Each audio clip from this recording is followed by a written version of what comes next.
16 a esta hora le presentamos nuestra secuencia Despierta tus emociones. Despierta tus emociones. Y le damos la bienvenida a Luis Mío, psicólogo. ¿Cómo está, doctor? Bienvenida, exitosa. Buenas tardes. Muchas gracias por la invitación y saludos para la audiencia y televidentes que están viendo el programa. Muchas gracias. El tema de hoy es triángulos amorosos e infidelidad emocional. Lo que no se ve también hiere, doctor. ¿Cómo darnos cuenta que estamos siendo parte de un triángulo cuadrado hexágono amoroso? ¿Cómo podemos saberlo? Bueno, primero todo esto parte, digamos, una relación monógama en donde aparece un tercero o más de uno y lo que hace es justamente romper la confianza, romper esa relación que se ha constituido y se ha pactado inicialmente para que se dé de dos. En nuestra sociedad normalmente es lo más frecuente, lo más común. También hay otras formas de entrar en una relación, o relaciones abiertas también llamadas, pero eso es otra cosa. Correcto, doctor. ¿Cómo superar una infidelidad, que creo que es lo más difícil, ¿no? Cuando ya sabes que eres parte de un triángulo amoroso, cuadrado amoroso, ¿cuál es el siguiente paso, no? Desligarte completamente.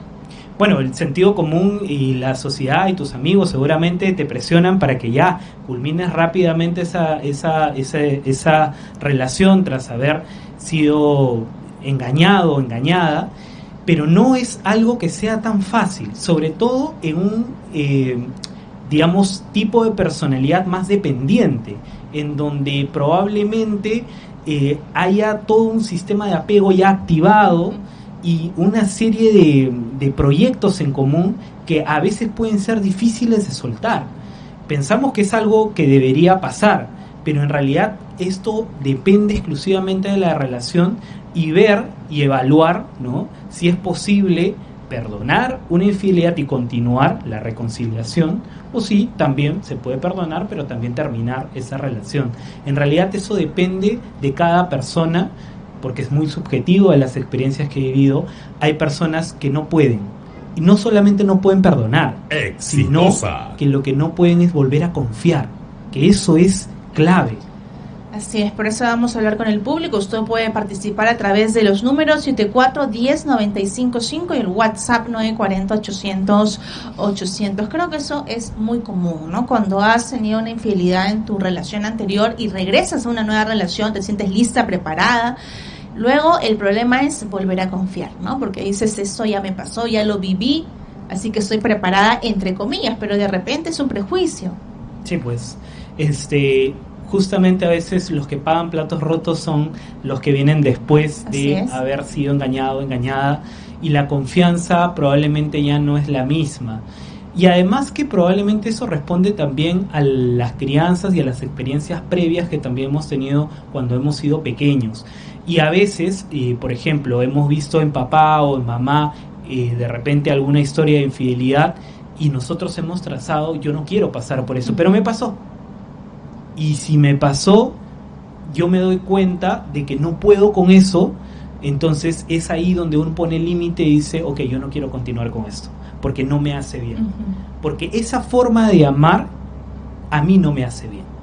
Entonces es también una cuestión de colocar límites en el momento y en el tiempo. Yo creo que muchas veces este tema de la infidelidad se entiende muy por común qué cosa es y qué cosa no es, pero a veces de esas cosas que parecieran que no es, hay que conversarlas, ¿no? Y es importante conversarlas dentro de una relación de pareja para justamente dejar los menos blancos posibles, ¿no? Y construir una relación basada en el respeto, en el cuidado. Correcto, 74-10-955 y el WhatsApp 940-800-800. Otro reto es cómo construyes, cómo fortaleces tu autoestima después de haber pasado por una infidelidad. Porque uno de cierta forma dice, fui responsable, que me faltó, en que fallé, algo, no fui suficiente, entre comillas, ¿no?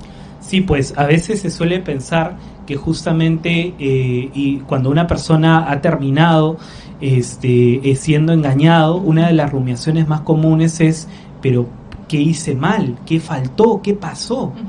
Y en realidad a veces es más que qué faltó en la relación, es de repente qué cosa el otro quería de más o de una cualidad diferente, porque de repente tras una dificultad que tuvieron, empezaron a tener menos intimidad. Entonces puede salir el otro a decir, pero es que no teníamos intimidad, entonces busqué lo que no había dentro. Pero claro, eso es a veces como para sorprenderse, porque lo que se está rompiendo es el acuerdo, ¿ok? Y a veces lo que la otra persona, que es igual un reclamo que puede ser válido, de desear tener más intimidad o tener una intimidad de forma diferente, como le gusta, ¿no? Como prefiere, con las preferencias que pueda tener. Pero de todas esas cosas son importantes conversarlas, porque a veces por vergüenza, por roche, por el qué dirán, no se conversan, pero es importante traerlas, ponerlas en la mesa y conversar, porque de esa manera también creo que se puede tener muy claro cómo la otra persona va a responder.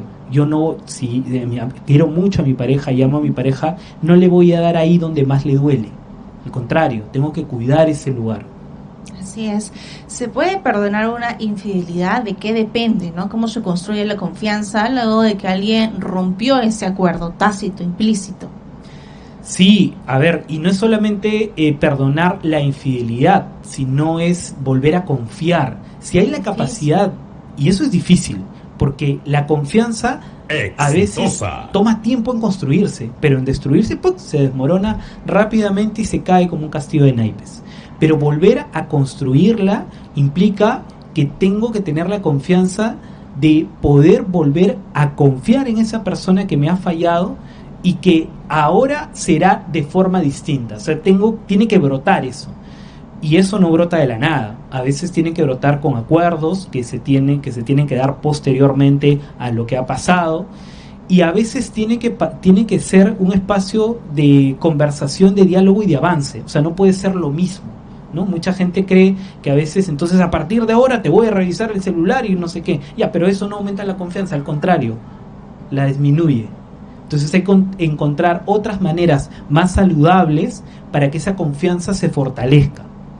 Si hay hijos, ¿no? Siempre es la excusa. Bueno, mientras él o ella no falte a su función como padre, como madre, hay estabilidad, no sé, ante la sociedad, ante la familia, se siguen aceptando infidelidades, ¿no? Pesa mucho la separación para algunas familias, entre comillas, convencionales. Sí, sobre todo cuando hay hijos de por medio, cuando hay promedios, es, ¿no?, mucho más complicado poder,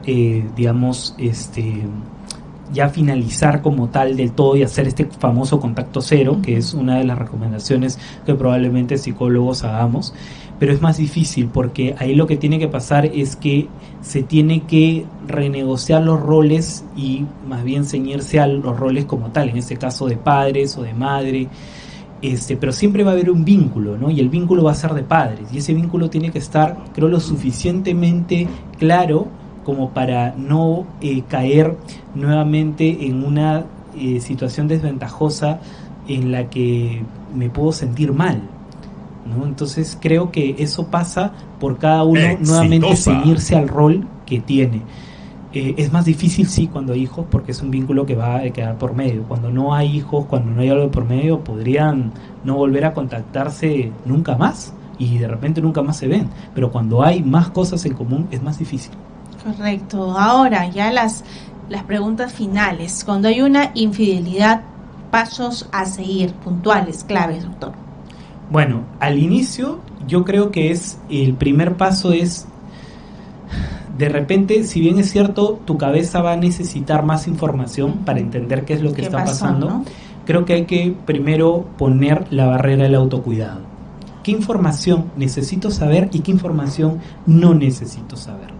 O sea, qué posiciones, cómo fue, a qué hora, o sea, esos son detalles que no necesitas saber. ¿Por qué te dañan? ¿Por qué te dañan? No aporta, digamos, en, si quieres decir comprender, sino más bien en lastimarte. Hay información de repente que puedes conversar respecto a, ok, y ahora, ¿cómo yo quiero afrontar esto? A veces uno se entera en el momento, face to face, de lo que está pasando, y la situación puede ser bastante intensa, pero lo mejor es buscar un momento un poquito más de calma para poder regularse y desde la calma, que es difícil en el momento per se, poder encontrar y ver cuál es el norte que quiero continuar. Y si no es, digamos, en caliente que tengo la situación, ok, tengo el espacio para poder reflexionar un poco y darme cuenta. ¿Y ahora qué quiero hacer con esto? Ok, yo no puedo, o sea, me hace daño, no puedo volver a confiar en esa persona. Ok, si no puedo volver a confiar en esa persona, entonces tengo que dejar ir esa relación. Teniendo en cuenta todas las cosas que hay, ¿eh? todo lo que eso implica. Pero si creo que puedo volver a dar una oportunidad porque entendí que el contexto fue porque tal cosa, lo que pasó, no sé qué, no sé cuánto, ok, entonces tengo que ver cómo puedo hacer para cuidar nuestra relación a futuro para que no sigamos cayendo en eso, no sean comportamientos repetitivos, porque es muy difícil perdonar una infidelidad recurrente. Eso es más complicado, ¿no? Correcto. Muchas gracias a Luis Mío, psicólogo. Muchas gracias, doctor, por sus consejos. Muchas gracias, Katiuska, y a todo el público que nos ha dado el espacio de conectarnos y pues con gusto de poder ayudarlos en una próxima ocasión. Muchas gracias, doctor. Somos Exitosas, somos la voz de los que no tienen voz. Ya volvemos.